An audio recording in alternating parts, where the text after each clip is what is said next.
Here at last. I'd begun to think we'd never make it. Yes, it's not easy coming back from the 16th century. But where is everybody? We seem to be alone.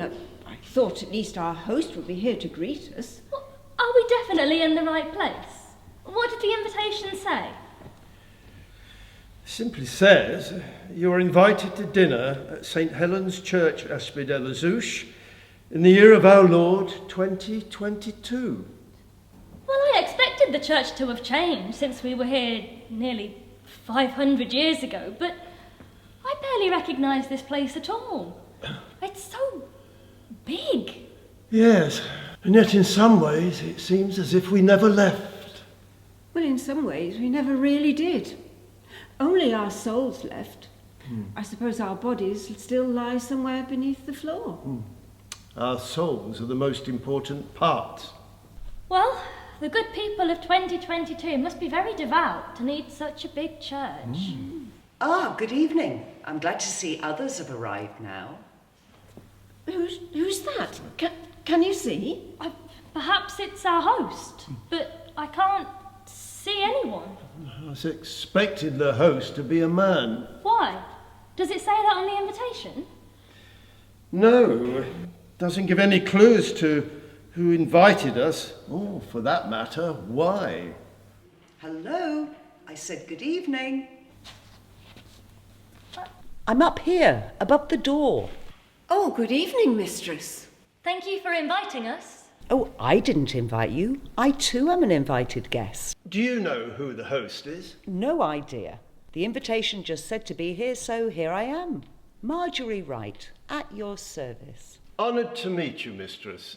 I am Robert Nundy, and allow me to introduce you... Oh, I know who you are, Master Nundy. But look here, I can't sit above the door all evening. Wait while I come down. That's better.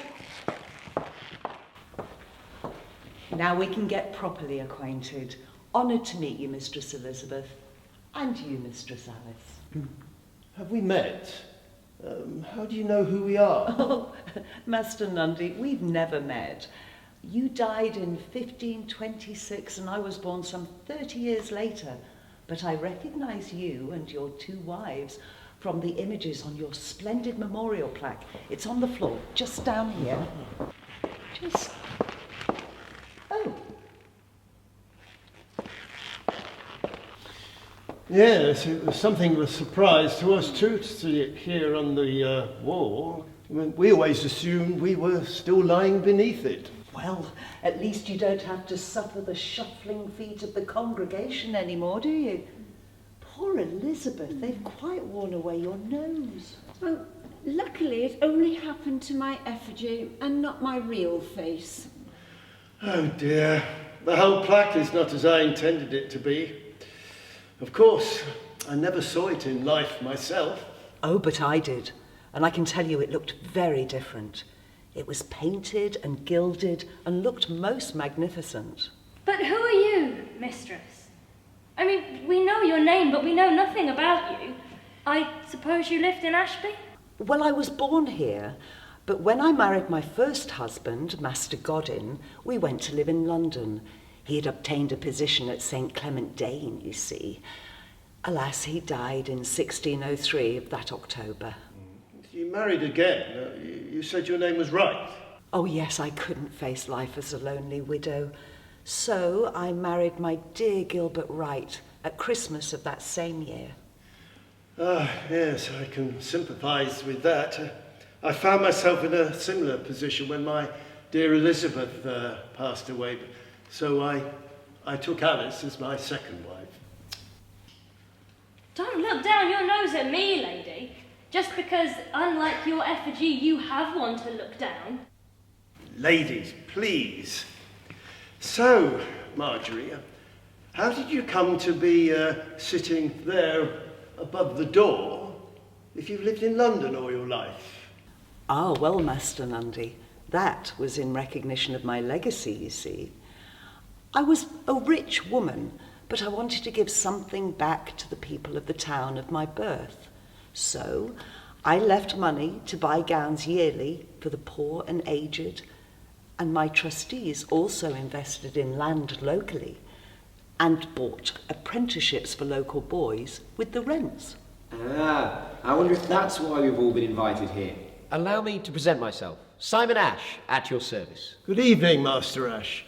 What did you mean by that? Well, I too left money for the poor in my will of 1661. Not more gowns. No, £5 to be spent on placing 2 boys into local apprenticeships, but only the most godly, of course. Of course. And £5 to be spent on 12 penny loaves to be given out to 12 poor persons after Sunday service. I tasked the church wardens with choosing those who came to church most often and who most diligently performed their duties there. Anything else? Yes, 4 new Bibles to be given to 4 poor persons. Could they read them? In my time, poor people couldn't even read English, let alone the Hebrew and Greek of the Bible.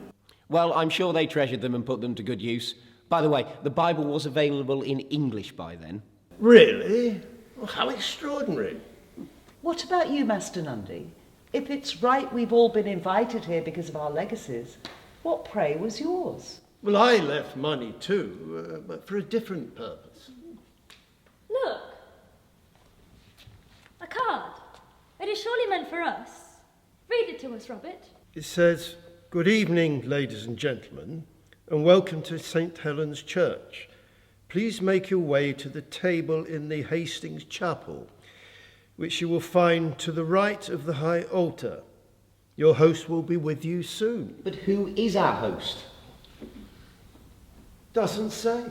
Well, I suppose we'll find out in due course. Come, husband, let us do as we have been bidden. Allow me to escort you.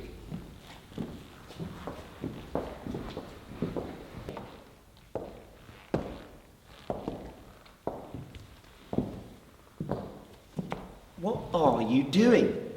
We're in the house of God, Master. Show some reverence. Yes, but this is the Church of England. What? Oh, you're not Catholics, are you? Of course, aren't you? Oh, Master Nundy, be careful. Hide your faith. The old religion has been outlawed. It was Catholic plotters who tried to murder King James in 1605. True, but we are thankfully not in the 17th century. I've heard that Catholics have been allowed to worship freely since 1791, so you should be quite safe now. However, St Helen's is an Anglican church, and no more of that, well, no more of this. Come now, let's approach the table.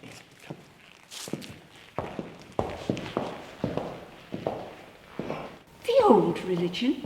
The old religion? Why did she call our religion that? And what did she mean? Outlawed?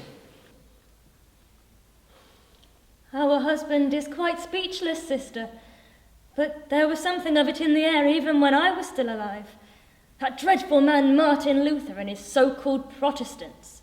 Even our King Henry was looking to be going that way when he defied the Holy Father. He did what? Defied the Pope? Master Nundy, ladies, do come to the table.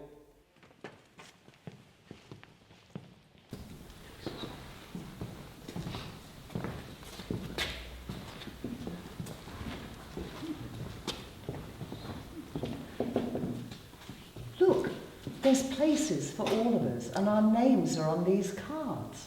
What strangely set table is this? And what on earth is this? Oh, that's called a fork. It's very common in my day. It's very useful for picking up food. Now, perhaps we'll find out who our host is. Presumably he'll be sitting at the head of the table. Let's have a look. Well, It's blank.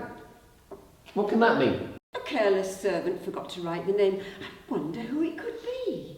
A priest, perhaps? A vicar? But which one? There's been so many over the centuries. Oh, but look. There's more on the other side. It says here that Simon Ash bequeathed £5 to be spent on placing 2 boys into local apprenticeships. And Yes, we know all of that, but what else does it say about me? I believe your bequest ran out a long time ago. Master Nundy, tell me what it says about me. It gives details of your bequest, mistress, just as you described it. Does it say if they're still doing it? Her charity was still active in 1881, securing apprenticeships for poor boys with local tradesmen, and, as she wished, providing cloth to make gowns for the poor. By 1884, her charity had merged with others to become the United Charities. By 1908, it was paying hospital and convalescent expenses, travel costs, and still supplying clothes, bedding, food and fuel for the poor and needy in the town. Oh, how simply wonderful. Oh, well done, Mistress Wright. What a wonderful legacy. Well, let's see what it says of yours, Master Nundy. There's much detail here, but basically it says that you gave numerous bequests to various religious foundations and to friends and family. Your wife Alice. Yes, I got a set of spoons, a pillow, a feather bolster, blankets, and a pair of sheets. And the use of my land and tenements in Ashby for the term of your life. Yes, that is so. This is interesting. It says that part of your estate later went to endow a grammar school for the town. Yes, I did not foresee that happening, but since our religion was outlawed, it's not surprising that our wishes were disrespected. Perhaps the school was a good thing. How long did that last, I wonder? Right up to this day, I believe. I saw it as I was coming here today, and it now educates boys and girls of the town. The first school was only for boys, and that was pulled down during the Civil Wars. That happened during my lifetime. But they must have rebuilt it. Why on earth would girls want to go to a grammar school? Look here, I found another one of these cards. What does this one say, husband? There has been a delay for which we apologise, but your host expects to be with you in due course.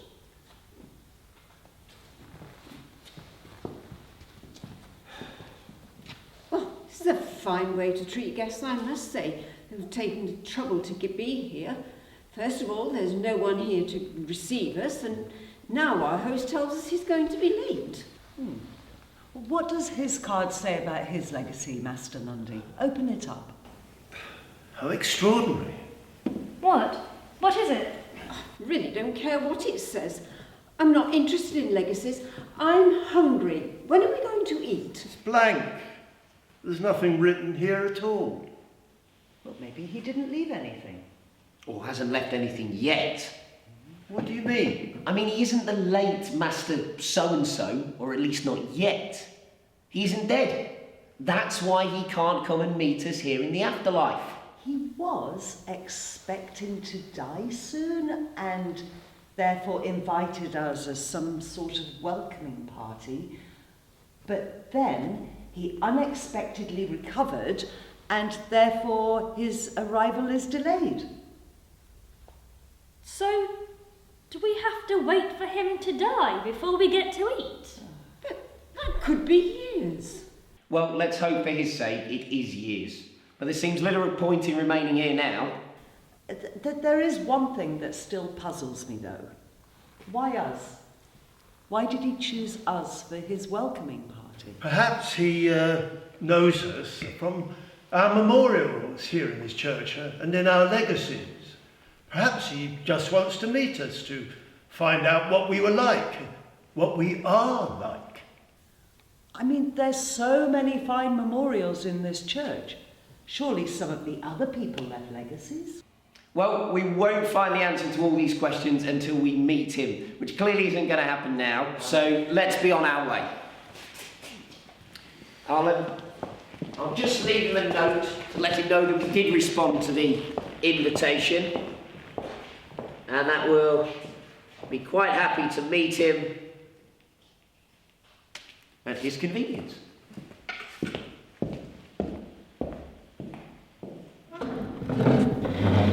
Oh, what's this? I do wish people wouldn't be so untidy.